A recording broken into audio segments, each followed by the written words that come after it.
Bonjour tout le monde, moi c'est Raphaël et je vous souhaite la bienvenue dans cette célébration en ligne de Home Lausanne. J'espère que ça va vous édifier et que ça va vous aider à vous rapprocher du cœur de Dieu.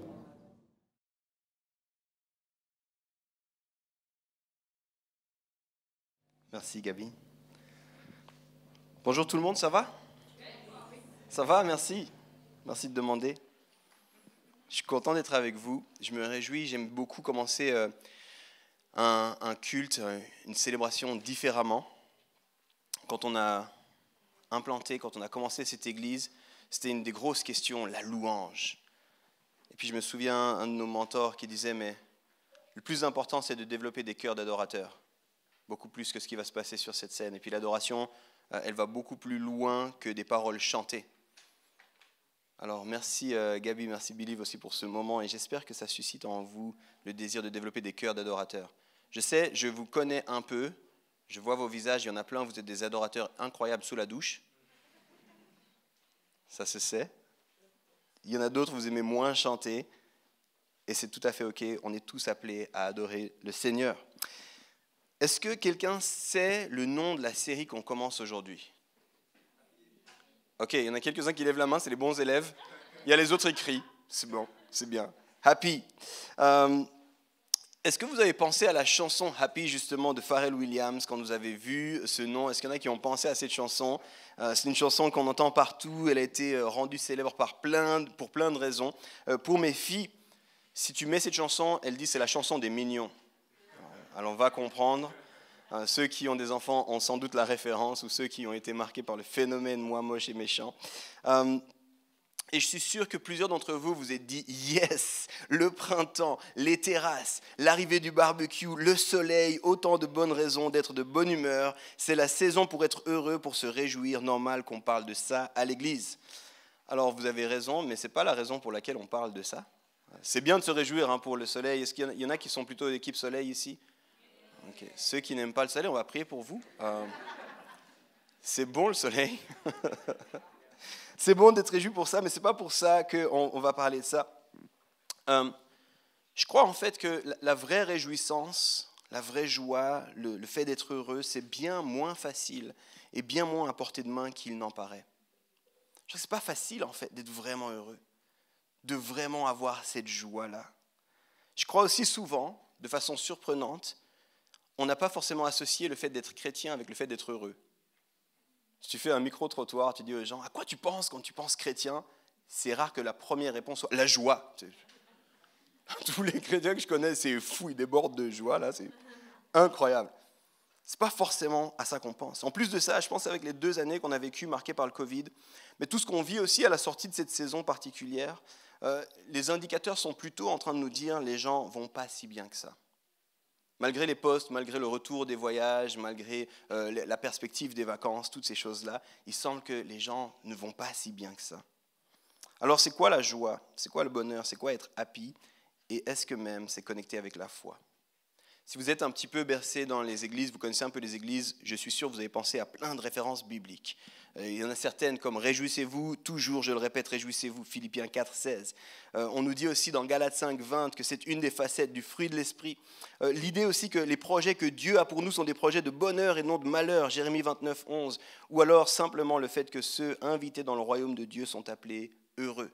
Si vous lisez les Béatitudes, le début du sermon sur la montagne de Jésus, on voit ça, n'est-ce pas ? Et il y en a plein d'autres de références, on voit ça, c'est connecté avec le message chrétien, cette idée de la joie.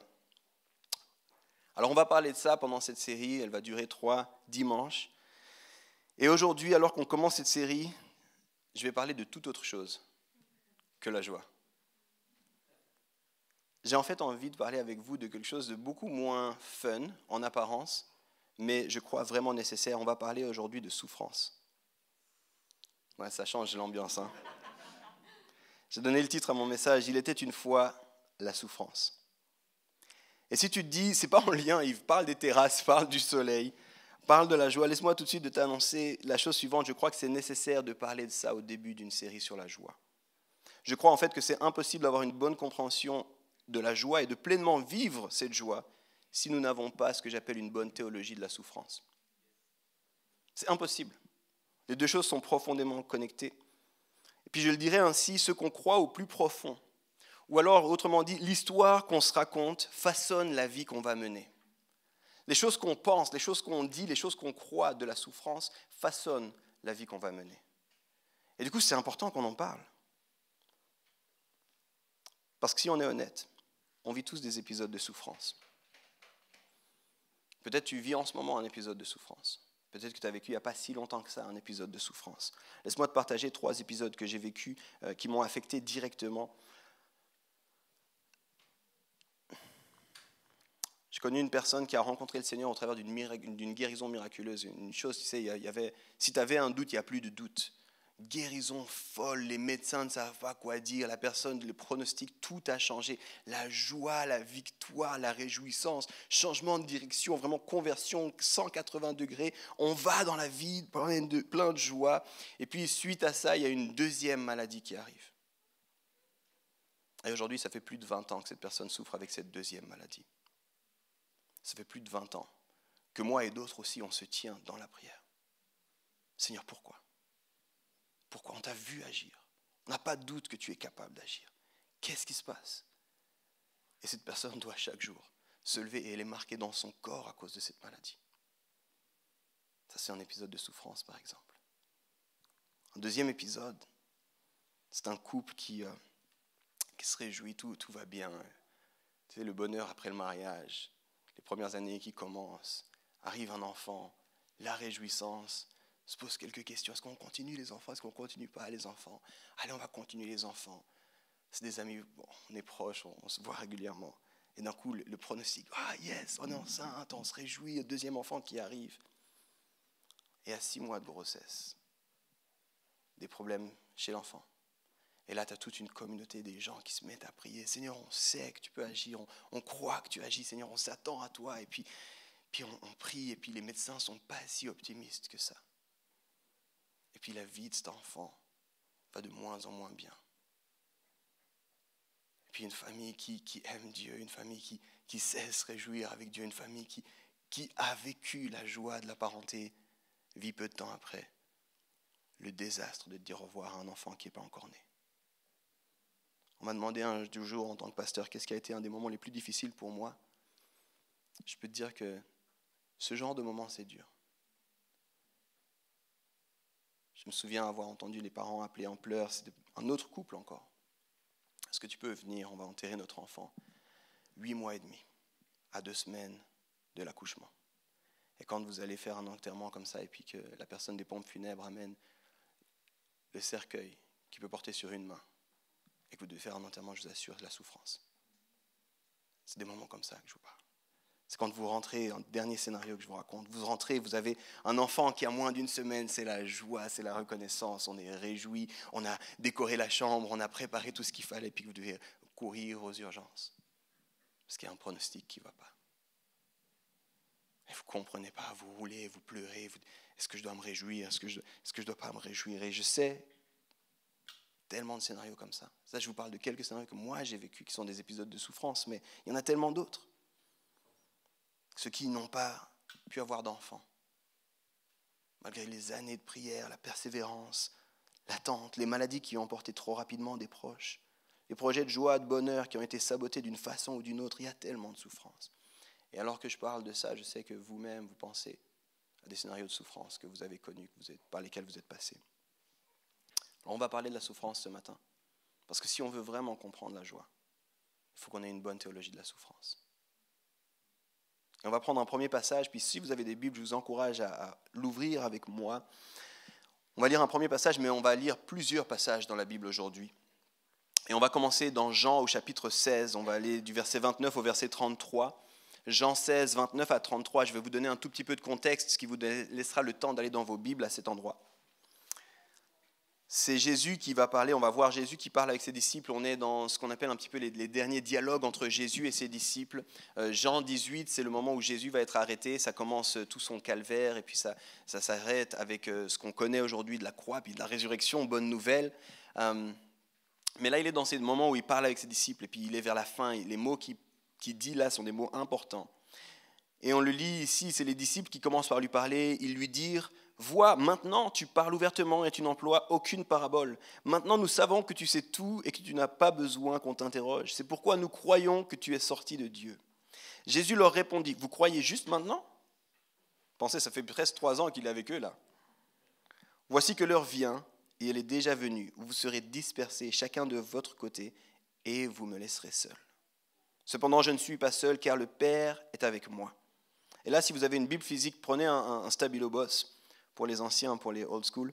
Sinon, vous êtes prêts à cliquer puis à highlighter dans votre Bible pour les plus récents. Écoutez le verset 33. « Je vous ai dit cela afin que vous ayez la paix en moi. Vous aurez à souffrir dans le monde. Mais prenez courage. Moi, j'ai vaincu le monde. » Au milieu de il y a 3 temps dans cette phrase de Jésus, dans ces mots de Jésus, mais au milieu, il y a quelque chose qu'on oublie souvent, qui est une promesse qui nous met très mal à l'aise si on s'y arrête un instant. Jésus dit, vous aurez à souffrir dans le monde. Aïe, on n'aime pas tellement ça. Hein. On aurait voulu qu'il évite cette partie-là.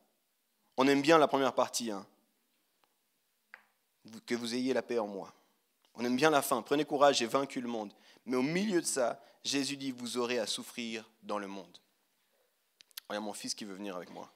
Ouais, Zako, ce ne sera pas une possibilité aujourd'hui, je suis désolé mon grand. Yeah, I know. Souffrance. I know.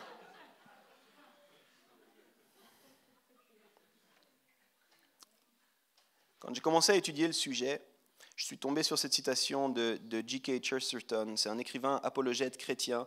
Certains on dit souvent que c'est à cause de ses écrits que C.S. Lewis a donné sa vie à Dieu. Donc c'est pas mal comme histoire, héritage. Il dit la chose suivante. Le pire moment pour un athée, c'est quand il est vraiment reconnaissant, mais qu'il n'a personne à qui dire merci. Plus difficile, quand vous êtes vraiment reconnaissant face à la vie, face à tout ce qui se passe, mais il n'y a rien à qui dire merci. Et je crois que c'est tout à fait vrai, n'est-ce pas? Je crois que c'est vrai, c'est profond. Mais je crois qu'on peut dire aussi avec la même honnêteté, et ça, ce n'est pas de lui, le pire moment pour un chrétien, c'est quand il souffre et que le Dieu à qui il attend dit merci, il reste silencieux. C'est tout aussi vrai. La souffrance. Si on est honnête avec nous, très souvent en tant que chrétiens, on est beaucoup plus à l'aise avec le Dieu des hauteurs, le Dieu du sommet, celui qui est sur le top de la montagne, plutôt que le Dieu qui pleure dans les vallées. On est en paix avec Jésus ressuscité. Il est vraiment ressuscité. Mais on est mal à l'aise avec Jésus qui pleure dans le jardin de Gethsémane. Si on est tout à fait honnête, ça a divisé même l'Église avec un grand E. Une grande partie des chrétiens, et peut-être c'est très marqué dans la branche évangélique, on veut célébrer. On veut surtout célébrer. Jésus, c'est la victoire, tout va bien, il n'y a pas de souci avec Jésus, proclame-le, tout va bien, il est ressuscité, il a vaincu la mort. Et tout ça est vrai, tout ça est profondément biblique, il n'y a aucun problème avec ça. On doit le dire, c'est juste. Mais malheureusement, ce même groupe manque parfois une approche qui est aussi en paix avec le fait que Jésus a souffert, qu'il a pleuré, qu'il se tient avec les affligés. Et du coup, on est très mauvais à se lamenter, même si un des livres de la Bible s'appelle Lamentation. On a de la peine à pleurer avec ceux qui pleurent, ou simplement s'arrêter et attendre quand les gens traversent des moments de vallée. On prie la victoire, mais jamais notre colère, jamais notre frustration, jamais notre peine, même si c'est la plus grande partie des psaumes. C'est d'ailleurs pour ça que parfois ceux qui ont su célébrer les victoires et la joie des sommets se retrouvent profondément seuls et isolés quand ils passent par une période quasi inévitable de souffrance. Et je dis inévitable à cause de ma vie, c'est empirique, là, c'est ce que j'ai vécu, mais aussi à cause de ce qu'on a lu avant. Vous aurez à souffrir dans le monde. C'est inévitable. Quoi faire quand ça arrive? Et c'est peut-être parce qu'on a oublié cette part qu'on est tellement mal à l'aise avec la souffrance et que même certains ont quitté la foi à cause de la souffrance. Je le disais, si on n'a pas une bonne théologie de la souffrance, ça peut devenir difficile de suivre Jésus. Facile au sommet, mais compliqué dans les moments de vallée. Et si on n'a pas une bonne théologie de la souffrance, ça va être difficile d'avoir une saine théologie de la joie. Alors quoi faire de cette promesse de Jésus quant à la souffrance? On va voir ensemble 3 temps principaux dans la Bible. La naissance de la souffrance, comment vivre avec la souffrance et la bonne nouvelle face à la souffrance. En vrai, j'aurais vraiment beaucoup plus de choses à dire là-dessus. On pourrait faire toute une série là-dessus. Mais on va se concentrer sur la joie, puis là, c'est juste l'introduction pour la joie. Et puis parce que je n'ai pas envie de plomber davantage l'ambiance, j'aimerais le dire et le souligner, avec cette promesse extrêmement surprenante qui nous met mal à l'aise de Jésus, qui dit « vous aurez à souffrir dans le monde », vient aussi autre chose, la victoire. Oui, Jésus dit ça, mais il dit aussi un « mais », et ce n'est pas un petit « mais ». Il dit « mais, prenez courage ». Oui, vous allez souffrir, mais prenez courage, j'ai vaincu le monde. Donc il y a une espérance. Puis pour ceux pour qui c'est dur de penser, puis de rester avec moi maintenant, restez, parce qu'il y a une bonne nouvelle à la fin. Et il y a une vraiment bonne nouvelle à la fin. Jésus dit, vous allez souffrir, mais ce n'est pas la fin de l'histoire. Avant d'entrer plus dans le sujet, je veux aussi reconnaître le défi de traiter d'un tel sujet. Si quelqu'un est heurté par ce que je vais dire, je vous laisse vraiment la liberté de venir me parler après. Je vous ai dit, hein, on va avoir 3 temps, je pense qu'il y en aurait en tout cas 12 si on veut être vraiment bien dans le sujet. Donc c'est un quart de ce que je pourrais dire là-dessus. Je vais rester proche de mes notes, je vais essayer d'être sensible, mais je sais que ça fait remonter des choses pour chacun d'entre nous, puis que chaque souffrance est unique parce que chacun d'entre nous est unique.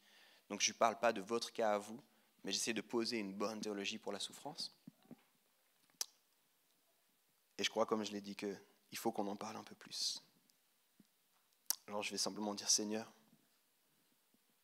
parle-nous, ouvre nos cœurs pour ceux qui sont dans la souffrance en ce moment, que les cœurs restent ouverts et qu'ils entendent la bonne nouvelle. Pour ceux qui sont marqués encore par la souffrance, Seigneur, qu'on puisse découvrir ce que tu veux nous dire et que ça puisse nous accompagner, nous équiper. Saint-Esprit, prend toute la place ce matin. Amen. On va voir la genèse de la souffrance. Vous êtes motivés, ça va? On va revenir au tout début de la Bible, les premières pages de ce merveilleux livre. Et au tout début de la Bible, on nous parle du récit de la création. Le récit de la création dans la Bible est très très particulier, parce qu'au début de ce récit, en particulier dans les 2 premiers chapitres de la Bible, vous allez voir aucun conflit, que de la bénédiction. Aucune notion, aucune once de souffrance. Tout va très bien. D'ailleurs, au passage, si vous étudiez ça un peu plus en profondeur, c'est vraiment un contraste marquant avec la plupart des récits de cosmogonie. Quand vous lisez les mythes de création du monde, dans la plupart des grandes pensées, dans la plupart des religions, on commence en fait avec le chaos, on commence en fait avec un choc, on commence avec des choses des fois très très gore, de la violence, des conflits, des combats, mais pas dans la Bible. Dans la Bible, c'est une paix profonde. Dans la Bible, il y a une sérénité profonde. On nous parle d'un monde où tout va bien. Alors c'est important de le dire, tout n'est pas fini et tout n'est pas parfait dans ce récit de la Genèse. Il y a des choses à faire pour l'humanité qui arrivent, mais tout est bon. Et ce qui est intéressant, c'est que quand vous lisez, il y a comme un refrain qui marque le récit créationnel. Ce refrain, c'est le suivant, Dieu vit que c'était bon. Dieu vit que c'était bon. Oh, Dieu vit que c'était bon. Et ça aussi, Dieu vit que c'était bon. Et c'est comme si ça marque le récit de la création. C'est important de le savoir. Certains en parlent ici comme le shalom primitif. Parce que quand on nous dit Dieu vit que c'était bon, il nous parle d'un état de paix profonde, d'un état d'harmonie, d'un état d'équilibre. Et suite à ce récit de la création de Genèse 1 et 2 vient Genèse 3. Et dans Genèse 3 vient ce qu'on appelle la chute, largement on l'appelle souvent comme ça, mais en fait certains en parlent aussi de l'arrivée du péché, l'arrivée de la désobéissance ou alors l'arrivée de la fracture, c'est sans doute mon préféré. Et en gros, ce qu'on lit ici, c'est que l'homme veut se passer de Dieu, ou plus exactement que l'homme veut être Dieu à la place de Dieu. L'homme avec un grand H veut définir ce qui est bien, ce qui est mal, veut tout connaître, veut tout savoir. Et c'est au travers de ça qu'arrive la souffrance. Il n'y a pas de souffrance avant. C'est dans ce contexte que naît la souffrance. Et le monde entier est affecté par ça. Les relations à tous les étages, à tous les égards sont affectées par ça. La relation entre Dieu et l'homme, la relation entre l'homme et sa partenaire, la relation entre l'homme et lui-même, la relation entre l'homme et la création. Mais on nous dit aussi autre chose. Le sol est maudit à cause de ça. Et c'est ce que les théologiens disent, le départ du monde déchu. Le monde n'est plus ce qu'il était censé être. Il y a quelque chose qui se passe à ce moment-là. Et j'ai envie de te le dire, on vit dans un monde qui est loin d'être ce que Dieu voulait au départ. On est dans un monde où il y a la souffrance, mais c'est loin d'être ce que Dieu voulait au départ. Et du coup, les histoires qu'on a pensées, les histoires que j'ai racontées, s'inscrivent en fait dans ce monde. Elles sont vraies, elles sont difficiles, elles sont pénibles. On réalise, oui, on va souffrir, mais on doit comprendre, ce n'était pas ce qui était prévu au départ. Il y a un départ, il y a une naissance de la souffrance. Et ce qui est important de réaliser aussi, c'est que ça va profondément affecter le cœur de Dieu. Tournez 2 pages avec moi. Ça dépend de la taille de vos caractères, bien sûr. On est à Genèse 6, les versets 5 et 6. L'Éternel vit que les hommes commettaient beaucoup de mal sur la terre et que toutes les pensées de leur cœur se portaient constamment et uniquement vers le mal. L'Éternel regretta d'avoir fait l'homme sur la terre et eut le cœur peiné. Dieu voit le monde, Dieu voit notamment aussi la souffrance dans le monde, et on nous dit qu'il regrette ce qu'il a fait. Certains disent que c'est les versets les plus tristes de toute la Bible. Dieu voit à tous les niveaux. Il voit au niveau sociologique, il voit ce qui se passe entre les êtres humains. Il voit au niveau des relations, mais il voit aussi la souffrance d'un point de vue de la terre et de l'environnement. Il voit comment l'homme veut absolument tout prendre, tout posséder, tout faire. Déjà là, il le voit et dit, ça ne va pas du tout aller. Il voit la souffrance à l'interne, ce qu'on pourrait appeler la souffrance psychologique. La comparaison, le doute, l'anxiété. Il voit la souffrance au cœur de nous-mêmes. Il voit toutes ces souffrances et ce que la Bible nous dit est très surprenante. Dieu souffre lui aussi. Il voit ça et il n'est pas indifférent de ça. Il voit ça et il ne se dit pas juste tant pis pour eux. Il voit ça et il est affecté lui aussi. Si vous allez plus en détail, à la lumière de ces versets, si vous prenez ce moment-là de Genèse 6 comme un moment tournant, on pourrait presque voir que dans les grandes lignes, à partir de ce moment-là, en fait, ce que Dieu fait, c'est, certains disent, il passe par le processus du deuil. Si vous connaissez différentes les écoles, 6 ou 7 étapes pour le processus du deuil, en fait, on voit qu'il y a d'abord le choc, la colère, la surprise, il y a l'incompréhension, ensuite, il va venir la tristesse. Puis on voit ça, en fait, quand vous regardez Dieu et sa relation avec la création, c'est ça, il est profondément endeuillé de ce qui se passe. Il est profondément atteint lui-même par la souffrance, il est lui-même dans la souffrance. Et face à la souffrance, sous ces différentes formes, on découvre un Dieu qui est des fois énervé, des fois triste, des fois silencieux, des fois à tout faire pour que tout s'arrête. C'est important de souligner ça parce que ça signifie tout d'abord 2 choses, que la souffrance a une source, le péché, mais aussi que Dieu n'est pas indifférent à la souffrance. Dieu n'est pas insensible à notre souffrance. Il est concerné, il est affecté, il souffre lui aussi. Et si vous continuez dans l'Ancien Testament, je vais accélérer maintenant un petit peu, mais c'est magnifique de voir Dieu à la fois comme un parent dans la peine, dans la souffrance avec sa création, mais il est aussi comme un justicier qui va tout mettre en œuvre pour éliminer la souffrance. Dieu n'est ni dans l'indifférence, ni dans l'observation, il est en action. Et ça, c'est ce qu'on voit dans l'Ancien Testament.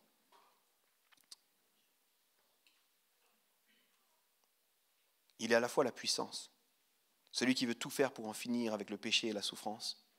Et c'est bon de savoir parce que dès Genèse 3, il dit « je vais mettre un terme à ça ». Il dit au serpent qui a amené le péché, l'homme va t'écraser la tête, le fils de l'homme va t'écraser la tête. Donc on voit que dès le départ, il dit « je vais faire quelque chose ». Ce n'est pas la fin de l'histoire, mais on le voit aussi souffrir, on le voit aussi des fois sans maudire, s'asseoir et pleurer. Il est puissance, oui, et c'est une bonne nouvelle, mais pas une puissance indifférente, ce ne serait pas vraiment une bonne nouvelle. S'il était seulement puissance, puis qu'il n'en avait rien à faire du reste, cette puissance, elle se retournerait contre nous à un moment donné, parce que nous sommes pécheurs. Il est non seulement puissance, mais il est aussi amour, affecté, sensible, puissance et amour. Et on a besoin de ça. On a besoin d'un Dieu qui est tout à fait puissance, parce qu'on a besoin de quelqu'un qui va nous sortir de cette souffrance, mais on a besoin d'un Dieu qui est aussi tout à fait amour. S'il était seulement amour, mais pas justice, pas puissance, on aurait un Dieu qui pleure avec nous, mais un Dieu qui n'a pas de solution pour nous. Puis s'il était seulement puissant, c'est seulement celui qui nous sort de ça, mais pas d'amour, on aurait un Dieu qui se retournerait contre nous. Et on a besoin de cet équilibre-là. Donc la souffrance est une conséquence qu'on ne peut éviter, parce que la malédiction qui arrive sur terre pour tous à cause du péché est là. Et on va vivre la souffrance. Dieu le voit, Dieu voit ces souffrances et ça l'affecte profondément. Il ne va pas simplement rester là sans rien faire. Il va mettre en mouvement un plan par rapport à cette souffrance. Intéressant de voir ça, intéressant de lire ça. Et dans la suite de l'Ancien Testament, je vais pas aller dans les détails, mais dans la suite de l'Ancien Testament, on voit il y a deux images qui sont fortes. On a l'image du libérateur, notamment marquée par Moïse. Si vous connaissez l'Ancien Testament, il y a Moïse, et Moïse c'est le libérateur. Et Dieu dit quelque chose d'extrêmement intéressant, il dit « J'ai entendu les cris de souffrance de mon peuple ». Je ne dis pas indifférent à la souffrance. J'ai entendu les cris de souffrance de mon peuple. Je vais faire quelque chose. Il entend les affligés. Il sait ce qui se passe quand on est dans la souffrance. On peut aller vers lui quand on est dans la souffrance. On voit ça. Mais il y a une deuxième image extrêmement intéressante. Non pas quand le peuple est en Égypte, mais quand le peuple est en Babylone, en exil. Et c'est l'image qui nous est donnée par le prophète Ésaïe. Il est aussi celui qui va envoyer un sauveur, mais qui est en ce moment avec nous dans la souffrance. Il y a le libérateur, oui, c'est une image qu'on a. Mais il y a aussi celui qui est là et dit « Je sais que vous souffrez. Et je souffre avec vous. » Mais ce n'est pas la fin de l'histoire. Et on doit comprendre que ces deux images sont là dès le départ.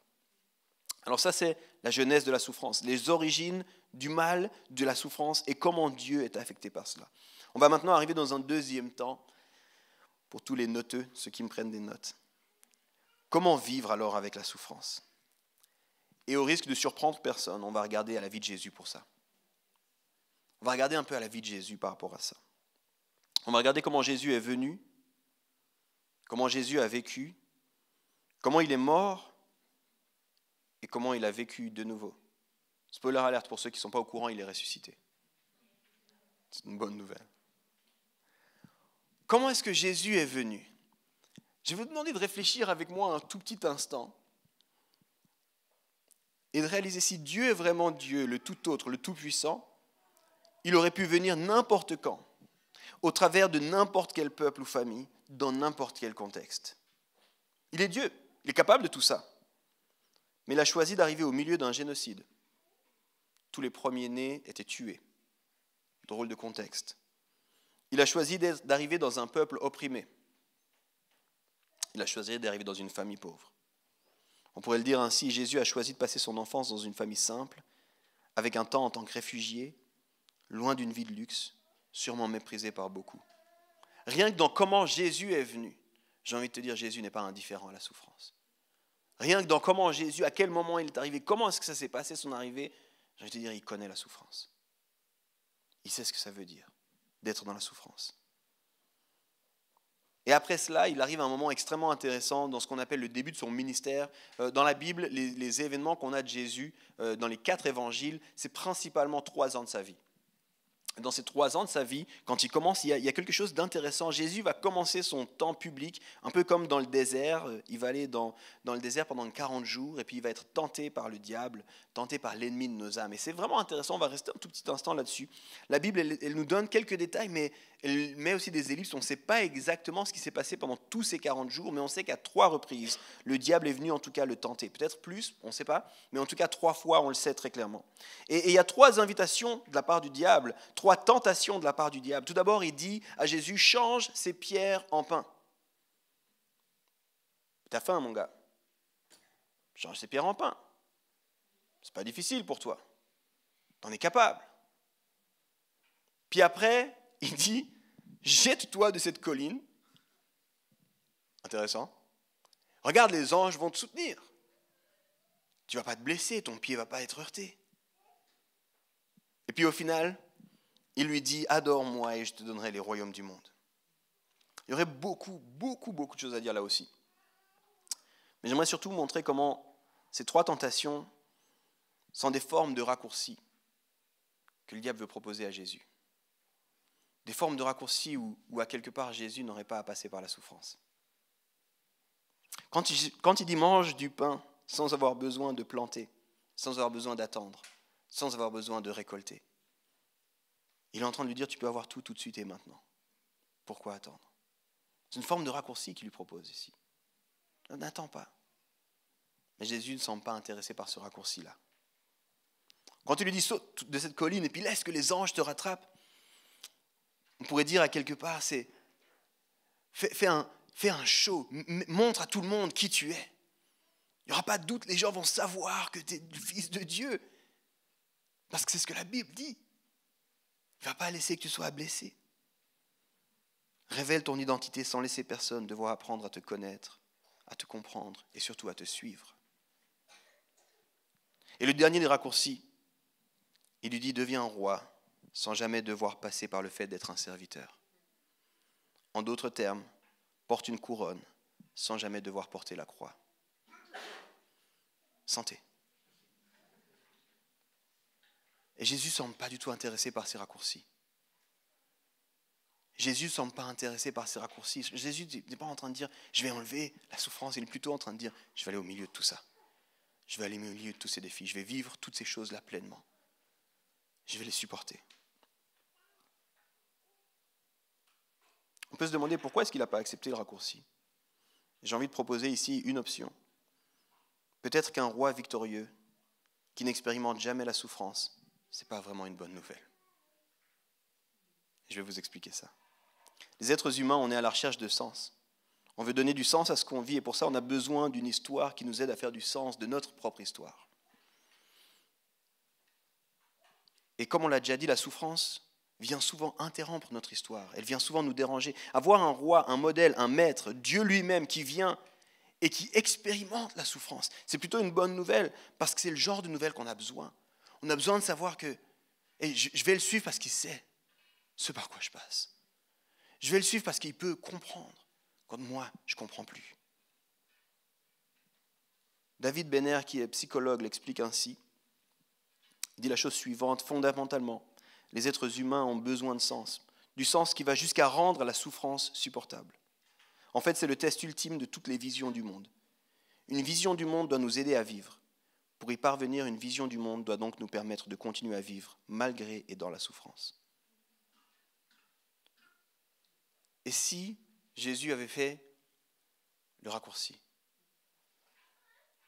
est-ce que vraiment il serait ce roi que j'ai envie de suivre, alors qu'il ne peut pas comprendre la souffrance que je vis? Repensez à ce qu'on a dit au début. Vous allez souffrir dans ce monde. Mais courage, j'ai vaincu ce monde. Je connais la souffrance. Je sais ce que c'est que de passer dans ce monde. Je sais ce que c'est, ce que vous vivez. Mais tenez bon, là au milieu. Le fait que Jésus ne prenne pas de raccourci, mais accepte et passe par la souffrance, autant dans son origine, dans sa vie, que finalement même sur la croix, ça nous donne un modèle et un Seigneur qui fait du sens et qu'on peut suivre. Et ça, je crois que c'est une bonne nouvelle. Je crois qu'on a besoin de ça. Un Dieu qui serait lointain, qui jugerait, mais qui n'aurait pas expérimenté la souffrance, ne serait pas une bonne nouvelle. D'ailleurs, à ce sujet-là, c'est vraiment intéressant. Aujourd'hui, quand vous dites Jésus est Seigneur, ça offense un peu, ça heurte. Comment ça, Jésus est Seigneur, prouve-le, qu'est-ce que tu veux dire par là? Il n'y a pas d'autre roi que moi. Moi, je sais mieux. Mais à l'époque, ça ne dérangeait pas quand les gens disaient Jésus est Seigneur, les gens n'étaient pas surpris par ça. Par contre, quand à l'époque, vous leur disiez Jésus a souffert, les gens étaient là, alors il ne peut pas être Seigneur. Il ne peut pas être Seigneur. À l'époque, ce qui était révoltant, c'est de pouvoir imaginer que le Seigneur pouvait volontairement souffrir. Parce qu'un Dieu qui souffre, un Dieu qui saigne, un Dieu qui pleure, un Dieu qui est dans le deuil, ça faisait peur à l'époque. L'image qu'ils avaient des rois, c'était quelqu'un qui était intouchable, qui ne vivait jamais toutes ces choses-là. L'image qu'ils avaient de quelqu'un qui est... Et nous, on a autre chose. C'est précisément ce qu'on a besoin, ce Dieu-là. Je te le dirais ainsi, comment faire confiance à quelqu'un qui n'est jamais passé par la souffrance? Comment est-ce que son récit peut faire suffisamment de sens par rapport à tout ce qu'on expérimente? Si je le dis simplement, on pourrait dire la chose suivante. Si Dieu ne connaît rien de la souffrance, quelle autorité a-t-il pour me parler de ma souffrance? Comment naviguer la souffrance, les amis? En suivant Jésus dans son exemple à lui. Jésus est le seul Dieu qui rend la souffrance supportable, pour reprendre ce que je dis avant. C'est le seul qui rend la souffrance supportable. Quand je le vois, je peux aller au travers de mes souffrances et dire, tiens bon Yves, parce qu'il y a Jésus qui est là. Il sait ce que par quoi tu passes et tu peux t'accrocher à lui. Une fois ressuscité, Jésus n'a pas honte non plus de la souffrance par laquelle il est passé. Et là, c'est de nouveau un détail que je ne vais pas approfondir avec vous. Mais pour Jésus, dans ses propres mots, la souffrance par laquelle il est passé est la révélation de sa gloire. Il n'a pas eu honte de montrer ses plaies ni d'en parler. Jésus a souffert pour que nous puissions être guéris et c'était OK pour lui de souffrir. D'ailleurs, si vous regardez un petit peu la suite, l'Église primitive, l'Église du Nouveau Testament, on voit une Église qui est vraiment à contre-courant, à tous les égards. Et j'aurais voulu prendre avec vous tous ces passages, mais il y en a trop. Mais il y a un passage qui m'interpelle profondément dans Actes 5, vous irez le lire pour ceux qui veulent, où on voit l'Église primitive qui est battue, menacée, et ce qu'on nous dit, c'est qu'ils se réjouissaient de souffrir pour Dieu. Et j'essaie de me mettre à leur place, tu sais, tu vis la persécution, tu vis la souffrance, tu vis la menace, et high five. Bien ouais, mon gars, on est battus parce qu'on aime Dieu, c'est bon. Et j'imagine ceux qui ont donné les coups de fouette, mais vous faites quoi les gars? Vous fouettez un peu plus. Ah, mais ça, c'est notre gloire à nous de pouvoir souffrir pour Dieu. Ils sont en train de nous révéler quelque chose. L'Église primitive se réjouit dans la souffrance. Elle a une toute autre perspective de ce que ça veut dire que de souffrir. Et je ne vais pas entrer dans les détails, mais Paul en parle. Vous pouvez regarder dans Thessaloniciens, dans Galates, dans Corinthiens, dans Romains. Pierre aussi en parle. En fait, dans tout le Nouveau Testament, il est question de la souffrance connectée avec la gloire qui est prévue pour nous. La souffrance, non pas comme désirée par Dieu, non pas comme bonne. Il n'y a rien de bien dans la souffrance. Rappelez-vous, elle arrive avec le péché. Il n'y a aucun problème avec ça. Il n'y a rien de bien dans la souffrance. Mais la souffrance rend quelque chose de possible. La souffrance, elle est utilisée par Dieu, même quand elle n'est pas bonne, même quand elle est difficile. Elle nous forme pour la gloire promise. La souffrance nous forme pour la gloire promise. Dietrich Bonhoeffer, théologien du milieu du XXe siècle, le dit ainsi. La souffrance devient la marque distinctive de ceux qui obéissent à Christ. J'ai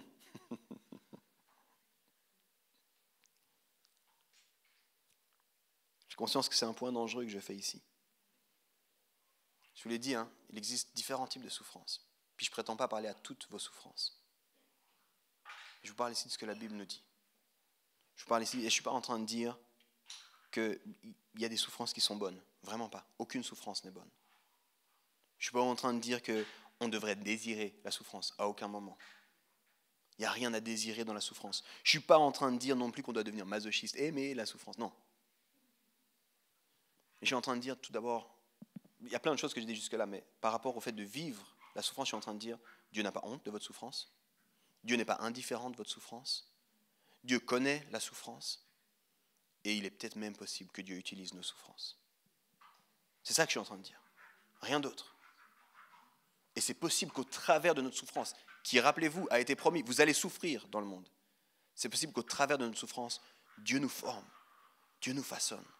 Ce n'est pas lui qui amène la souffrance, comprenez-moi bien.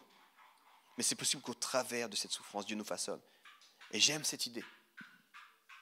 J'aime cette idée de suivre quelqu'un qui n'a pas honte de ma souffrance, quelqu'un qui ne me regarde pas de haut quand je souffre, quelqu'un qui ne me dit pas, mais juste get it together, allez.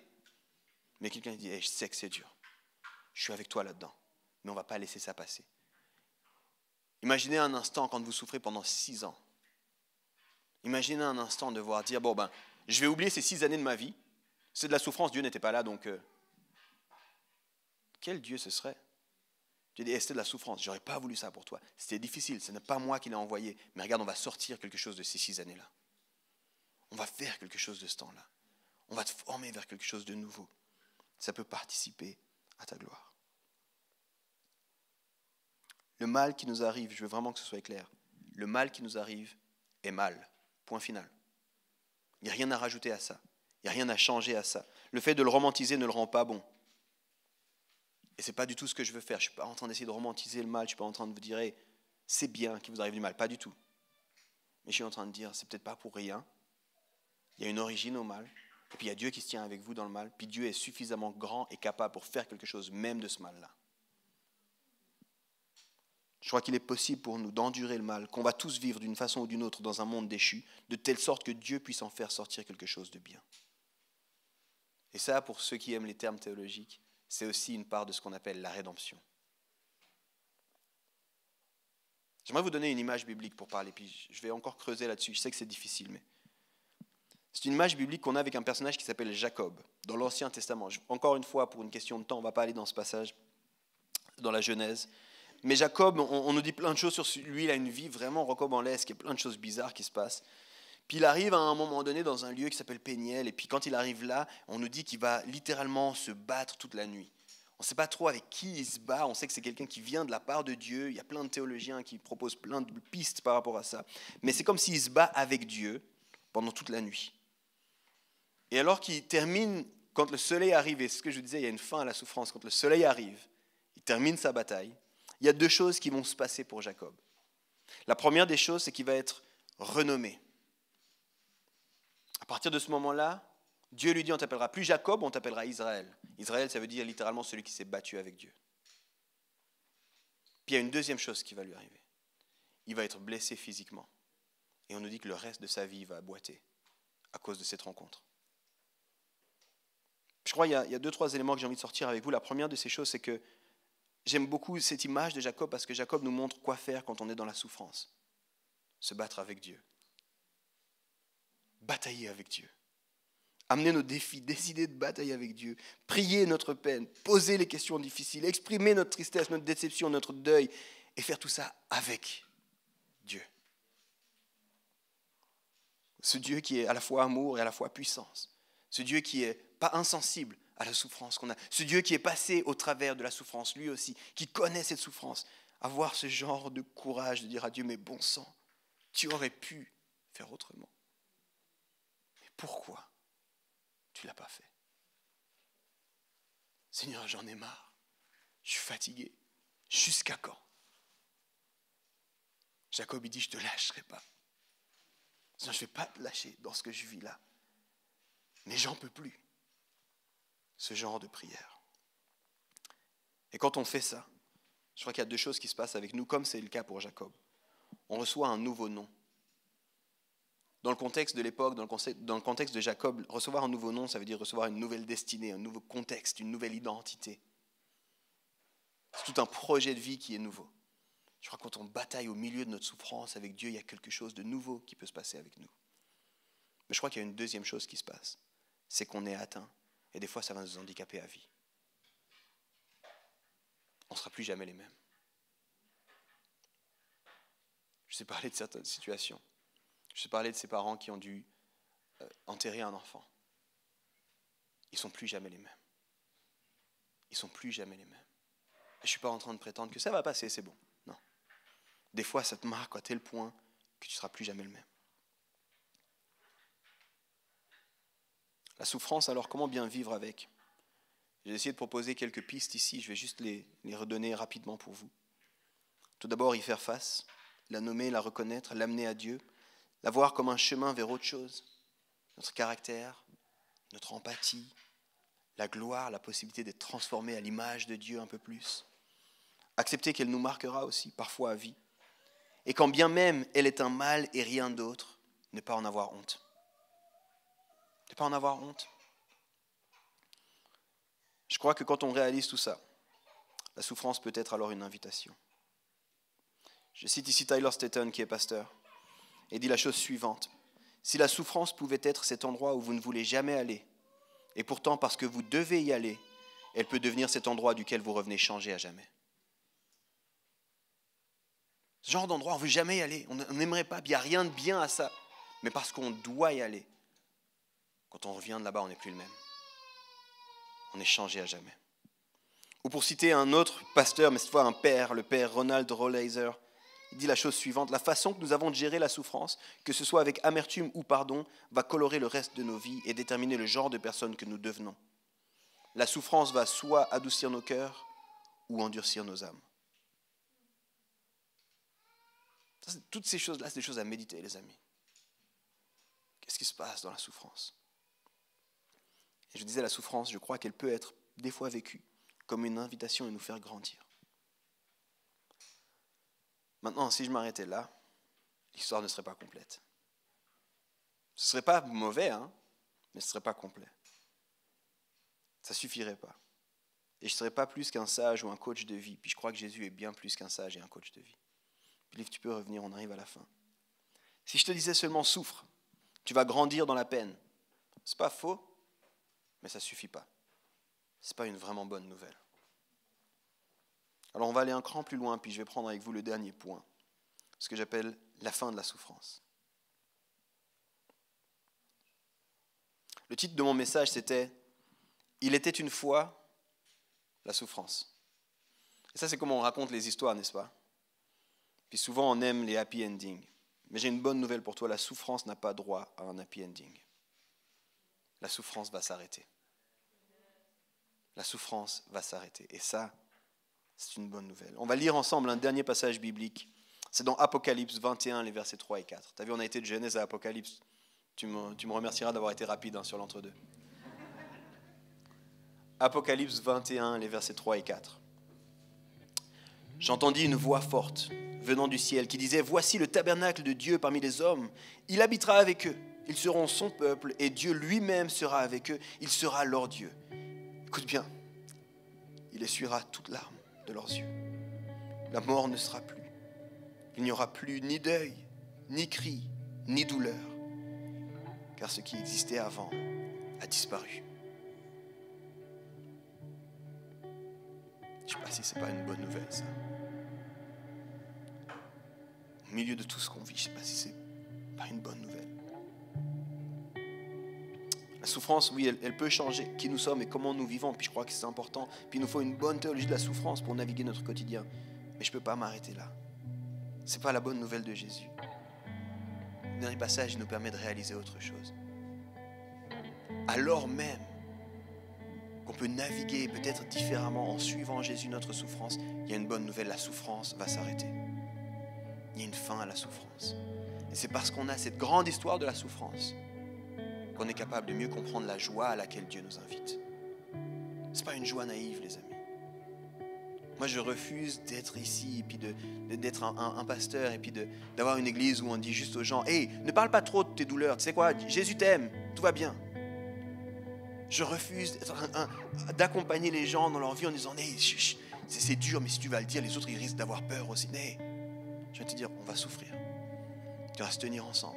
Mais parce qu'on suit Jésus, on a une bonne théologie de la souffrance. Puis on comprend ce que ça veut dire que de souffrir. Puis ça ne veut pas dire que ça la rend belle, ça ne veut pas dire que ça la rend désirable, mais ça veut dire que ça la rend supportable. Et c'est deux choses différentes. Et ce qui nous donne de l'espoir, ce qui nous donne l'envie de continuer, ce qui nous donne de nous réjouir, même dans la souffrance, c'est qu'on sait que cette souffrance, elle va s'arrêter un jour. Parce que celui qui a initié le plan dans Genèse 3 n'a pas encore terminé. Nous sommes en fait, les amis, dans un entre-deux compliqué. Un entre-deux où la souffrance, elle est très réelle. Un entre-deux que les théologiens appellent la tension du déjà et pas encore. Dans cette tension, on doit accepter que nous vivons dans un monde déchu. Un monde qui est marqué notamment par la souffrance. Et même Jésus, notre Maître et notre Seigneur, est venu dans la souffrance, a vécu dans la souffrance, est mort dans la souffrance, mais il est ressuscité. Et cette résurrection, c'est l'annonce de quelque chose à venir encore. Et on est dans cet entre-deux. C'est pas encore tout à fait terminé. Et dans ce pas encore, il y a parfois de la souffrance. Et si on ne pose pas un bon cadre pour cette souffrance, on ne sera pas capable de bien se réjouir. Il faut alors qu'on réalise que le projet de Dieu, les amis, ce n'est pas un projet de protection, c'est un projet de rédemption. Et pour moi, ça c'est tellement une bonne nouvelle, c'est tellement important que tu le comprennes. Le projet de Dieu, ce n'est pas un projet de protection. Il n'est pas venu en disant « Ok, ça ne va pas, tous ceux qui m'aiment, je les mets dans une petite bulle, ils ne vivront rien. Et tant pis pour les autres. » Non, c'est un projet de rédemption. Il nous laisse vivre au milieu de ça. Il nous laisse vivre aussi la souffrance. Mais si on a une bonne théologie de la souffrance, on raconte autre chose. En attendant la fin de la souffrance, Dieu ne nous protège pas toujours comme on l'aimerait. Il ne nous épargne pas toujours comme on aimerait de la souffrance. Mais parce qu'il est dans un projet de rédemption, on peut devenir des témoins même au cœur de la souffrance. On peut raconter une autre histoire même au cœur de la souffrance. On peut se tenir et continuer même au cœur de la souffrance. Et quand on n'est pas épargné comme on l'aimerait de la souffrance, rappelons-nous que lui aussi n'a pas évité la souffrance. Rappelons-nous cette promesse étrange, vous aurez à souffrir dans le monde. Mais rappelons-nous aussi du mais, j'ai vaincu le monde. On ne pourra pas toujours éviter la souffrance, mais lui non plus n'a pas hésité à souffrir. Alors on peut le suivre. Je crois que c'est ce que l'Église primitive faisait au départ. Vous savez, je suis né dans un contexte extrêmement de réveil. Plein de choses qui se passaient. Si tu ne connais pas le mot réveil, ça veut juste dire que Dieu était à l'œuvre. Plein de choses se passaient. C'était beau, c'était magnifique et c'était vraiment bon.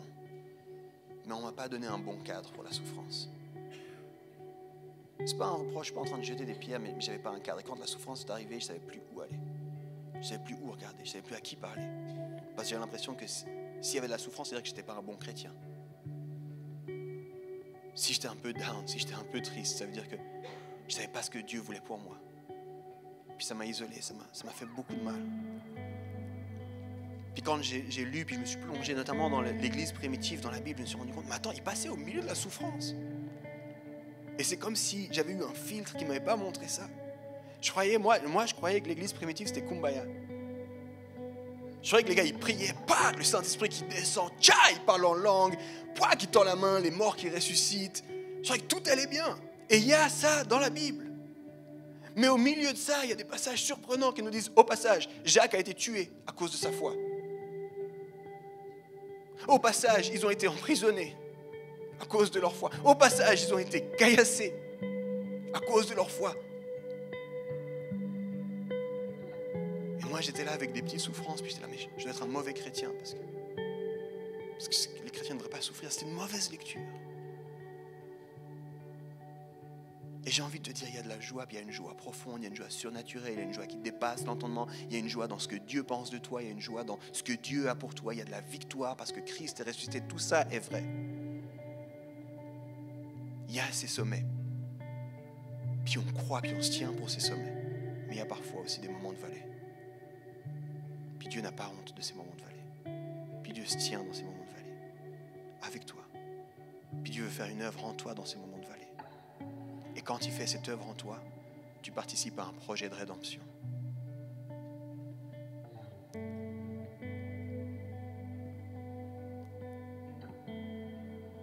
J'arrive tout de suite à la fin, mais je vais te raconter cette conviction que j'ai. J'ai une conviction que les gens doivent rencontrer Dieu. Nous, alors qu'on le connaît déjà, plus ou moins, qu'on sait que ça peut être une bonne idée d'aller à l'église des fois, on doit continuer à rencontrer Dieu. Mais je suis sûr aussi qu'il y a beaucoup de gens qui doivent rencontrer Dieu. Puis je suis convaincu que beaucoup de ces gens vont rencontrer Dieu au travers de ta vie. Je suis convaincu de ça. Que la stratégie de Dieu, notamment en Occident, notamment en Suisse, elle va passer au travers de ton témoignage. Et dans le petit peu de vie que j'ai eu, j'ai réalisé une chose. Quand tu prétends qu'il n'y a pas de souffrance, ton témoignage il devient très faible. Quand tu prétends que suis Dieu et tout ira bien, c'est une piste extrêmement dangereuse. Mais quand au milieu de ta souffrance, Dieu vient et te donne une nouvelle perspective sur cette souffrance, il te fait participer au projet de rédemption, ça change des vies. Ça change les vies des gens autour de toi. Parce que les gens sont à la recherche de sens. Et si ton histoire, c'est qu'il n'y a pas de souffrance, j'ai envie de te dire déjà, dans quel monde vis-tu ? Mais en plus de ça, c'est pas tellement ce que Jésus, celui que tu dis être ton maître, a dit. Il nous faut changer notre perspective, les amis. Je le disais, puis je termine ici. On est invité avec cette réalité du mal et de cette souffrance qui est là, qui n'est pas désirée par Dieu, qui n'est pas bonne, qui n'a rien de ce que Dieu avait sur son cœur au départ pour nous, mais qui est là et dans laquelle on doit aussi vivre parfois. On est invité à un projet de rédemption qui nous forme et nous transforme, déjà maintenant, mais qui s'achèvera alors que cette souffrance disparaîtra pour l'éternité. Et ça, c'est une bonne nouvelle. On doit commencer à vivre avec une perspective d'éternité. Je vis, puis ce que je vis là, c'est dur, mais tu sais quoi, j'ai une perspective d'éternité.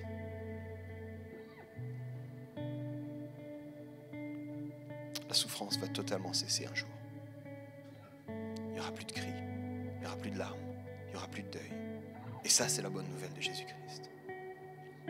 Alors, c'est à la lumière de tout ça qu'on veut étudier le sujet de la joie. Et comme je le disais plus tôt, je crois qu'il n'est pas possible de pouvoir pleinement comprendre et vivre la joie que Dieu veut et a pour nous si on n'a pas une bonne théologie de la souffrance. Ce matin, on a vu qu'il était une fois la souffrance. Mais j'espère aussi qu'on a vu que cette souffrance ne pourra jamais pleinement l'emporter, parce que Jésus a la victoire. J'aimerais simplement prier.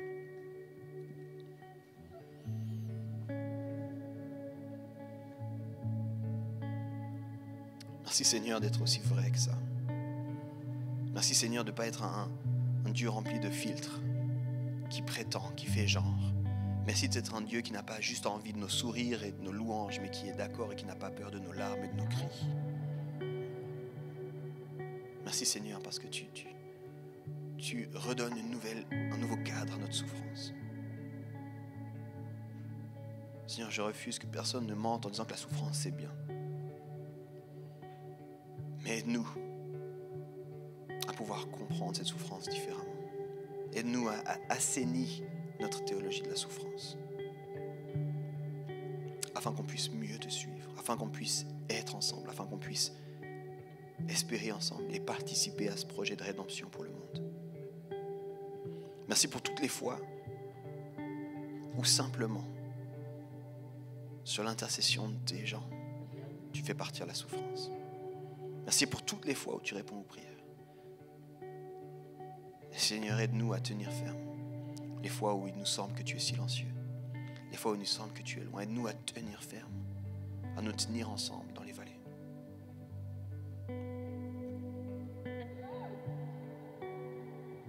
Merci pour cet exemple que tu es, cette vision que tu nous donnes, qui rend la souffrance supportable. Et merci parce que par-dessus tout, tu nous fais cette promesse. Non seulement tu as vaincu le monde, mais s'en vient le jour où tu en finiras avec la souffrance. Qu'on puisse ne jamais l'oublier, Seigneur. À toi toute la gloire. Amen. On arrive à la fin de cette célébration en ligne. J'espère que ça vous a plu. Vous pouvez retrouver toutes les vidéos et les séries sur notre chaîne YouTube. Et puis on vous souhaite une bonne semaine et une bonne journée.